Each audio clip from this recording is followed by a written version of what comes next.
कहानी शुरू होती है उस रात से जब मुंबई की खामोश गलियों में समुद्र की लहरों के बीच एक छोटी सी नाव धीरे धीरे किनारे लगती है।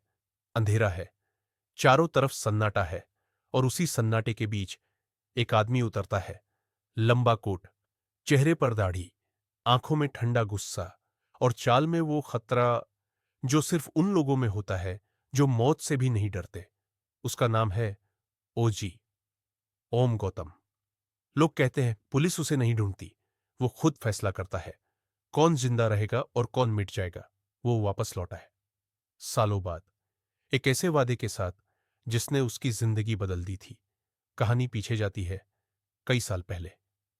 ओजी तब एक सिंपल इंसान था, फैमिली, छोटी सी जिंदगी और बहुत सारे सपने। लेकिन सपनों के शहर में दुश्मन हमेशा सपनों को जलाने आते हैं। एक रात गोलियों की बारिश, चीखे, खून, और उसी रात ओजी सब कुछ खो देता है। उसी राख से एक नया इंसान पैदा होता है जो पहले किसी से नजरें मिलाने में हिचकता था। अब वही इंसान पूरी अंडरवर्ल्ड की आंखों में डर भर देता है। Cut to present time. Mumbai के बड़े माफिया मेरिडियन गैंग ये सुनकर बेचैन है कि ओजी वापस शहर में आया है। पहले सबको लगा अफवाह है, लेकिन जिस दिन पहला खून गिरा सबको समझ आ गया ये अफवाह नहीं, तूफान लौट आया है। ओजी किसी से सवाल नहीं करता, वो किसी को चेतावनी नहीं देता, वो बस आता है और सारा खेल बदल देता है। एक एक करके उसके पुराने दुश्मन उसकी लिस्ट में आते रहते हैं। ओजी की एक खासियत है, वो अपनी चाल नहीं बदलता, वो अपनी बात नहीं बदलता और अपना बदला कभी नहीं भूलता। शहर की पुलिस भी दो हिस्सों में बंट चुकी है। कुछ उसे रोकना चाहते हैं और कुछ चाहते हैं कि वो अपने तरीके से शहर का कचरा साफ कर दे। एक रात का सीन, बारिश हो रही है। ओजी कार से उतरता है, सिगरेट जलाता है और सामने 20-25 हथियारबंद गुंडे खड़े हैं। लेकिन ओजी की आंखें कहती हैं, तुम लोग गिनती में ज्यादा हो पर हिम्मत में नहीं। कुछ सेकंड की खामोशी, हवा रुक जाती है और उससे पहले कि गोली चले ओजी हवा में कूदता है और एक पल में पूरी बाजी पलट देता है। इसके बाद कहानी में बड़ा ट्विस्ट आता है। ओजी का एक पुराना साथी जिसे सब मरा हुआ मानते थे, वो वापस आता है और वो बताता है कि असली दुश्मन अभी तक सामने आया ही नहीं। वो आदमी जो पर्दे के पीछे से पूरा शहर चलाता है, जिस तक कोई पहुंच नहीं पाया, लेकिन ओजी पहुंच चुका है।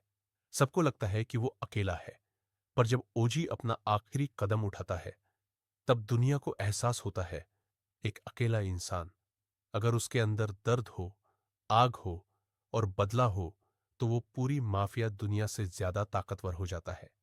कहानी खत्म होती है, ओजी भीड़ में गायब हो जाता है, जैसे वो कभी था ही नहीं। बस उसकी आवाज रह जाती है, ये शहर मेरा नहीं है, लेकिन इसका हिसाब मैं ही रखता हूं। कहानी वहीं से आगे बढ़ती है जहां ओजी बारिश में गायब हो गया था, लेकिन इस बार उसका मिशन सिर्फ बदला नहीं है। इस बार वो उस आदमी तक पहुंचना चाहता है जिसने पूरा शहर इनविजिबल स्ट्रिंग्स से बांध रखा है। उस रात ओजी अपने पुराने ठिकाने पर पहुंचता है। एक जली हुई इमारत, टूटे हुए दरवाजे और दीवारों पर वो पुराने निशान जो उसके अतीत की याद दिलाते हैं। यहीं एक परछाई उसके सामने आती है। वो है विनोद, ओजी का वो साथी जिसे सब मर चुका मानते थे। विनोद की हालत देखकर लगता है उसने भी बहुत झेला है। वो धीरे से कहता है, खेल अभी खत्म नहीं हुआ ओजी, असली दुश्मन अभी तक सामने नहीं आया है। ओजी कुछ नहीं बोलता, सिर्फ अपनी उंगलियों में वो पुरानी चेन घुमाता है जो उसकी सबसे बड़ी याद और सबसे बड़ा जख्म है। विनोद आगे बताता है, एक नया नाम, एक नया खिलाड़ी जिसने पूरे मुंबई को अपने हाथों की कठपुतली बना रखा है। उसका नाम है आर्यन मल्होत्रा।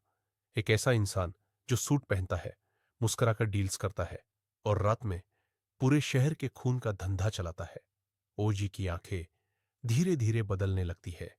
ये वही नजरें हैं जो तूफान आने से पहले आसमान दिखाता है। कट्टू अगला सीन, रात का समय, शहर की सबसे ऊंची बिल्डिंग, अंदर पार्टी चल रही है। लाइट्स, म्यूजिक, शराब, और उन्हीं के बीच आर्यन मल्होत्रा हंस रहा है। उसे नहीं पता कि उसी वक्त एक आदमी नीचे पार्किंग में अपनी बाइक रोक रहा है। काली बाइक, काला हेलमेट, धीमी चाल और हवा में वही खतरा। वो ओजी है। लिफ्ट खुलती है। ओजी पार्टी में नहीं जाता। वो पीछे के सर्विस एरिया से सीधे ऊपर पहुंचता है, शांत, ठंडा, बिना किसी आवाज के। अचानक सायरन बजते हैं। गैंगस्टर इधर उधर भागने लगते हैं। लाइट्स बंद हो जाती है और अंधेरे में ओजी सिर्फ एक लाइन बोलता है, आज हिसाब शुरू होता है। गोलियों की आवाज, चीखें, कांच टूटता है, लोग गिरते जाते हैं। लेकिन ओजी एक ही चीज चाहता है, आर्यन तक पहुंचना। आखिरकार वो उसे छत पर कॉर्नर कर देता है। आर्यन कांप रही आवाज में कहता है, तू जीत नहीं सकता ओजी, पूरे शहर में मेरे आदमी है। ओजी धीरे से मुस्कुराता है, धीरे चलता हुआ उसके करीब आता है और सिर्फ एक लाइन कहता है, आदमी बहुत होंगे पर हिम्मत किसी में नहीं है। आर्यन भागने की कोशिश करता है। ओजी उसे पकड़ लेता है और छत से नीचे देखते हुए कहता है, यह शहर अब तेरे जैसे लोगों के लिए नहीं है। सीन कट होता है।